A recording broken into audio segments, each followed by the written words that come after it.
ओम नमो भगवते वासुदेवाय नमः। आज हम लोग श्रीमद् भागवत महापुराण के तृतीय स्कंद के 17वें अध्याय का पाठ करेंगे, जिसका शीर्षक है हिरण्यकश्यप और हिरण्याक्ष का जन्म तथा हिरण्याक्ष की दिग्विजय। श्री मैत्रेय जी कहते हैं, विदुर जी, ब्रह्मा जी के कहने से अंधकार का कारण जानकर देवताओं की शंका निवृत्त हो गई और फिर वे सब स्वर्ग लोक को लौट आए। इधर दिति को अपने पति देव के कथनानुसार पुत्रों की ओर से उपद्रवादि की आशंका बनी रहती थी। इसलिए जब पूरे 100 वर्ष बीत गए तब उस साध्वी ने 2 यमज जुड़वे पुत्र उत्पन्न किए।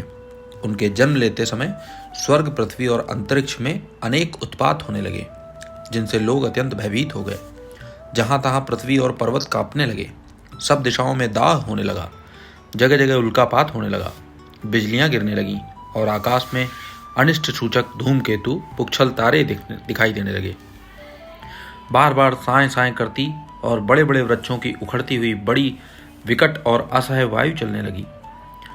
उस समय आंधी उसकी सेना और उड़ती हुई धूल ध्वजा के समान जान पड़ती थी।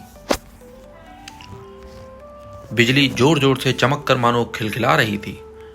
घटाओं ने ऐसा सघन रूप धारण किया कि सूर्य, चंद्र आदि ग्रहों के लुप्त हो जाने से आकाश में गहरा अंधेरा सा छा गया।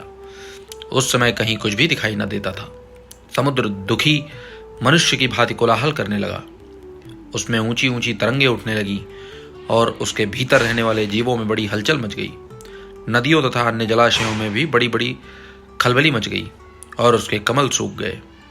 सूर्य और चंद्रमा बार बार ग्रसे जाने लगे और उनके चारों ओर अमंगल सूचक मंडल बैठने लगे। बिना बादलों के ही गरजने का शब्द होने लगा और गुफाओं में से रथ की घरघराहट सा शब्द निकलने लगा।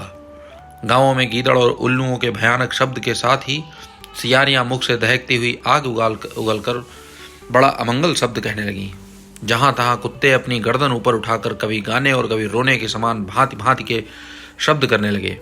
विदुर जी, झुंड के झुंड गधे और कठोर खुरों से पृथ्वी खोदते और रेखने का शब्द करते मतवाले होकर इधर उधर दौड़ने लगे।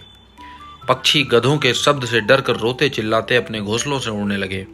अपनी खिरकों में बंधे हुए और वन में चरते हुए गाय, बैल आदि पशु डर के मारे मलमूत्र त्यागने लगे। गौएं ऐसे डर गईं कि धोने पर उनके थनों से खून निकलने लगा। बादल पीप की वर्षा करने लगे। देव मूर्तियों की आंखों से आंसू बहने लगे और आंधी के बिना ही वृक्ष उखड़ कर गिरने लगे। शनि, राहु आदि क्रूर ग्रह प्रबल होकर चंद्र, बृहस्पति आदि सौम्य ग्रहों तथा बहुत से नक्षत्रों को लांग कर वक्र गति से चलने लगे तथा आपस में युद्ध करने लगे। ऐसे ही और भी अनेक भयंकर उत्पात देखकर सनकादिक के सिवा और सब भयभीत हो गए तथा उन उत्पातों का मर्म न जानने के कारण उन्होंने यही समझा कि अब संसार में प्रलय होने वाला है। वे दोनों आदि दैत्य जन्म के अंत तर शीघ्र ही अपने फौलाद के समान कठोर शरीरों से बढ़कर महान पर्वतों के सदृश हो गए तथा उनके पूर्व पराक्रम भी प्रकट हो गया। वे इतने ऊंचे थे कि उनके स्वर्णमय मुकुटों का अग्रभाग स्वर्ग को स्पर्श करता था और उनके विशाल शरीरों से सारी दिशाएं आच्छादित हो जाती थीं। उनकी भुजाओं में सोने के बाजू बंद चमचमा रहे थे। पृथ्वी पर जो वे एक एक कदम रखते उससे भूकंप होने लगता और जब वे खड़े होते तो उनकी जगमगाती हुई चमकीली करधनी से सुशोभित कमर अपने प्रकाश से सूर्य को भी मात करती थी। वे दोनों यमज थे। प्रजापति कश्यप जी ने उनका नामकरण किया। उनमें से जो उनके वीर से दिति के गर्भ में पहले स्थापित हुआ था उसका नाम हिरण्यकश्यपु रखा। जो दिति के उदर से पहले निकला उसे हिरण्याक्ष के नाम से विख्यात हुआ। हिरण्यकश्यपु ब्रह्मा जी के वर से मृत्यु भय से मुक्त हो जाने के कारण बड़ा उद्ग्रत हो गया था। उसने अपनी भुजाओं के बल से लोकपालों के सहित तीनों लोकों को अपने वश में कर लिया। वह अपने छोटे भाई हिरण्याक्ष को बहुत चाहता था और वह भी सदा अपने बड़े भाई का प्रिय कार्य करता रहता था। एक दिन वह हिरण्याक्ष हाथ में गदा लिए युद्ध का अवसर ढूंढता हुआ स्वर्गलोक में जा पहुंचा। उसका वेग बड़ा असह्य था। उसके पैरों में सोने के नुपुरों की झनकार हो रही थी गले में विजय सूचक माला धारण की हुई थी और कंधे पर विशाल गदा रखी हुई थी। उसके मनोबल, शारीरिक बल तथा ब्रह्मा जी के वर ने उसे मतवाला कर रखा था, इसलिए वह सर्वथा निरंकुश और निर्भय हो रहा था। उसे देखकर देवता लोग डर के मारे वैसे ही जहां तहां छिप गए, जैसे गरुड़ के डर से सांप छिप जाते हैं। जब दैत्यराज हिरण्याक्ष ने देखा कि मेरे तेज के सामने बड़े बड़े गर्वीले इंद्रादि देवता भी छिप गए हैं, तब उन्हें अपने सामने न देखकर वह बार बार भयंकर गर्जना करने लगा। फिर वह महाबली दैत्य वहां से लौटकर जल क्रीड़ा करने के लिए मतवाले हाथी के समान गहरे समुद्र में घुस गया, जिसमें लहरों की बड़ी भयंकर गर्जना हो रही थी। ज्यों ही उसने समुद्र में पैर रखा कि डर के मारे वरुण के सैनिक जलचर जीव हकपका गए, और किसी प्रकार की छेड़छाड़ न करने पर भी वे उसकी धाक से ही घबराकर बहुत दूर भाग गए।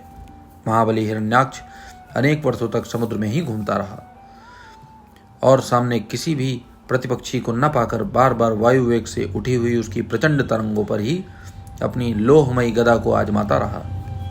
इस प्रकार घूमते घूमते वह वरुण की राजधानी विभावरी पुरी में जा पहुंचा। वहां पाताल लोक के स्वामी जलचरों के अधिपति वरुण जी को देखकर उसने उनकी हंसी उड़ाते हुए नीच मनुष्य की भांति प्रणाम किया और कुछ मुस्कुराते हुए व्यंग से कहा, महाराज, मुझे युद्ध की भिक्षा दे दीजिए। प्रभु, आप तो लोकपालक, राजा और बड़े कीर्तिशाली हैं। जो लोग आप अपने को बांका वीर समझते थे, उनके वीर्यमत को भी आप चूर्ण कर चुके हैं। और पहले एक बार आपने संसार के समस्त दैत्य दानवों को जीतकर राजसूय यज्ञ किया हुआ था। उस मदोन्मत्त शत्रु के इस प्रकार बहुत उपहास करने से भगवान वरुण को क्रोध तो बहुत आया, किंतु अपने बुद्धिबल से वे उसे भी पी गए और बदले में उसने कहने लगे, भाई, हमें तो अब युद्ध आदि का कोई चाव नहीं रह गया है। भगवान पुराण पुरुष के सिवा हमें और कोई ऐसा दिखता भी नहीं जो तुम जैसे रणकुशल वीर को युद्ध में संतुष्ट कर सके। दैत्यराज, तुम उन्हीं के पास जाओ, वे ही तुम्हारी कामना पूर्ण करेंगे। तुम जैसे वीर उन्हीं का गुणगान किया करते हैं। वे बड़े वीर हैं, उनके पास पहुंचते ही तुम्हारी सारी सेखी पूरी हो जाएगी और तुम कुत्तों से घिरकर वीर सैया पर शयन करोगे। वे तुम जैसे दुष्टों को मारने और सत्पुरुषों पर कृपा करने के लिए अनेक प्रकार के रूप धारण किया करते हैं।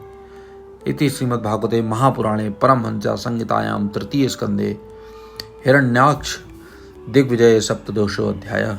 इस प्रकार श्रीमद्भागवत महापुराण के तृतीय स्कंद के 17वें अध्याय का पाठ समाप्त होता है। बोलिए जय श्री कृष्ण।